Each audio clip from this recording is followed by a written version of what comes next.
Hello and welcome to Film Companion South. In this episode, we're going to be talking about a festival film that's actually playing at the International Film Festival of Rotterdam as we speak.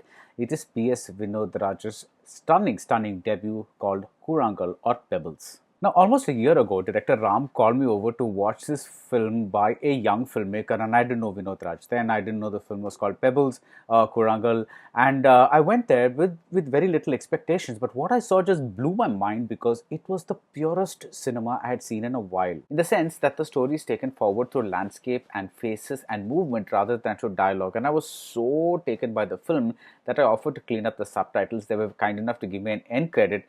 But what I'm really saying is that this film does not need subtitles because it works at a purely visual, visceral level. And I'm glad that they were able to bring big names on board to increase the film's profile. The opening producer's credit says Nayanthara and Vignesh Shivan present. The music is by Yuvan Shankar Raja, though it's not really music, it's very minimalistic. There's practically no score except for very little, which is what this film needs. I mean, it doesn't need a score, it needs sound design, which is spectacular. The opening image is that of a bird building a nest on a bent branch, and nature is in every frame of this film, whether it is nature or human nature.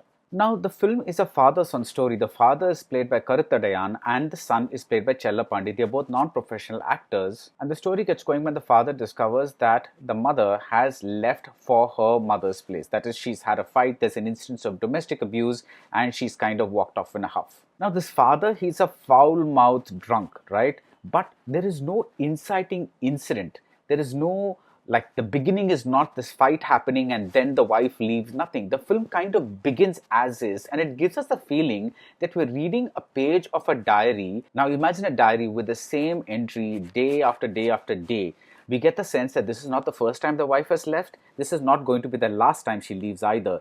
This just happens to be the time that we are witnessing this ritual. So we get to the film's meat, which is that of a road movie kind of situation where the father and the son travel to the mother's village to bring her back, and then they travel back to their own village. The onward journey is by bus, the return journey is by foot. Now, these are drought-stricken villages, and cinematographers Vignesh Kumulai and Parthiv give us these bleached landscapes that make us boil with the characters inside the movie. But the real heat, of course, is inside the father, who's named Ganapati, because of the rage that's simmering inside him for a good 1 hour or good 45 minutes of this 1 hour and 15 minutes movie. This makes the climax all the more explosive because this has been building, this rage has been building and building and building inside him, and we expect a human equivalent of a volcano erupting. But we get the human equivalent of air being let out with a quiet hiss from a balloon. It's very sad, but it's also kind of funny. Now, the title Kurangal is explained beautifully with a visual again. This is very visual filmmaking, I told you, remember? So you get the visual of a stack of pebbles, that is Kurangal, and you kind of know that this trip again has happened over and over again, and each time a Kurangal has been picked up. And speaking of trip, because we're in a road movie, Vinod Raj uses markers, geographical markers, spectacularly in the sense that there are giant rock formations. There is a rock on which the characters' names are already written, which means that this rock has already been visited by these people. Like I said, like this has been happening over and over again. It's just that we are witnessing this particular iteration of this endless ritual. Other geographical markers include a rat catching and rat eating family because of the poverty. There are no crops around because of the drought, and trees and the land. Everything gives a sense that this has been visited earlier by these very same people. There's a lot of walking in this movie, and even the way the villages are established is through walking, in the sense that there are no establishing shots. We see streets and people as the father and the son walk past them. Now, along the way, we get some understated commentary. A teacher who works in Velu school seems to have a more equal relationship with her husband. Maybe it's because of her financial independence, maybe because of the fact that she's educated and she has a job.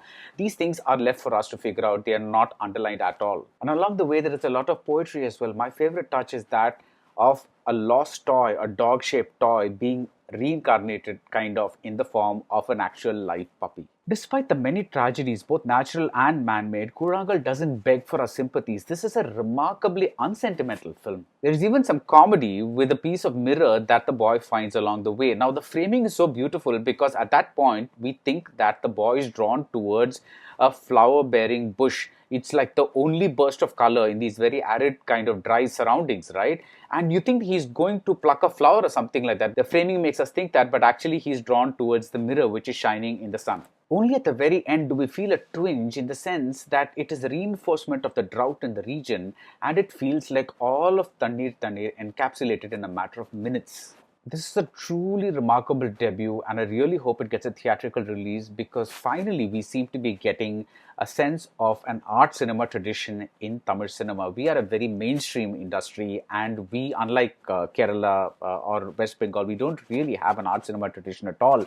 But with Arun Karthik's Nasir, which played at Rotterdam last year, and now Pebbles, Kurangal, I think we may finally be at the verge of seeing an art cinema tradition actually happen in Tamil cinema. So that's it for Kurangal, which is also known as Pebbles. The full review is up on the Film Companion website. If you like this video, do subscribe to Film Companion South, and see you soon at the movies.